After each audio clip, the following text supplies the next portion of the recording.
எல்லாருக்கும் வணக்கம். எல்லாரும் நல்லா இருப்பீங்க அப்படின்னு நம்பி இந்த வீடியோவை நான் உங்களுக்காக போஸ்ட் பண்ணுறேன். எப்போ பார்த்தாலும் இட்லிக்கு சட்னி தொகையல்னு வச்சு சாப்பிடாம இந்த மாதிரி டிஃப்ரெண்ட்டாக தக்காளியில் மண்டி அப்படின்னு வச்சு சாப்பிடுங்க. ரொம்ப சூப்பராக இருக்கும். ரெண்டு இட்லி சாப்பிட்றவங்க 10 இட்லி கூட வச்சு சாப்பிடுவாங்க. வாங்க இது எப்படி செய்யறதுன்னு பார்க்கலாம். அதுக்கு முன்னாடி நம்ம சேனலை மறக்காமல் சப்ஸ்கிரைப் பண்ணிடுங்க. ஒரே ஒரு குட்டி நெல்லிக்காய் அளவுக்கு புளி எடுத்து நான் ஊற வச்சு வச்சுருக்கிறேன். ஊற வச்ச புளியை வந்து நல்லா கரைச்சி விட்டுக்கோங்க. தண்ணி ரொம்ப ஊற்றாதீங்க. அந்த புளி முழுகிற அளவுக்கு இருந்தால் போதும். அதுக்கப்புறமா ஒரு தக்காளி எடுத்துக்கோங்க. ஒரு 4லேருந்து 5 தக்காளி. நான் வந்து குட்டி குட்டியாக இருக்கிறதுனால 5 தக்காளி யூஸ் பண்ணியிருக்கேன். அது வந்து கையாலே நல்லா இந்த மாதிரி நசுக்கி நசுக்கி பிசைஞ்சு விடுங்க. இதுதாங்க மண்டிக்கு முக்கியமான டேஸ்ட் கொடுக்கும். இங்கே பாருங்கள், அரைச்சிடாதீங்க. இந்த மாதிரி கையிலேயே நல்லா மசிச்சு விட்டுட்டு இப்போ வந்து இதுக்கு தேவையான அளவு மிளகாத்தூள் போட்டுக்கோங்க.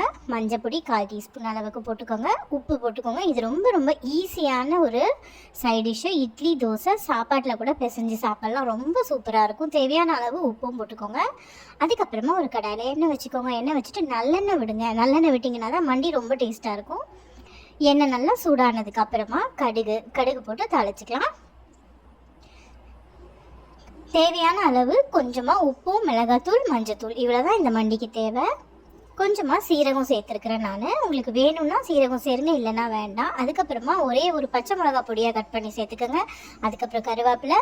முக்கியமான ஒரு விஷயம் பெருங்காயம் ரொம்ப முக்கியம். இந்த மண்டிக்கு ரொம்பவே நல்லாயிருக்கும்.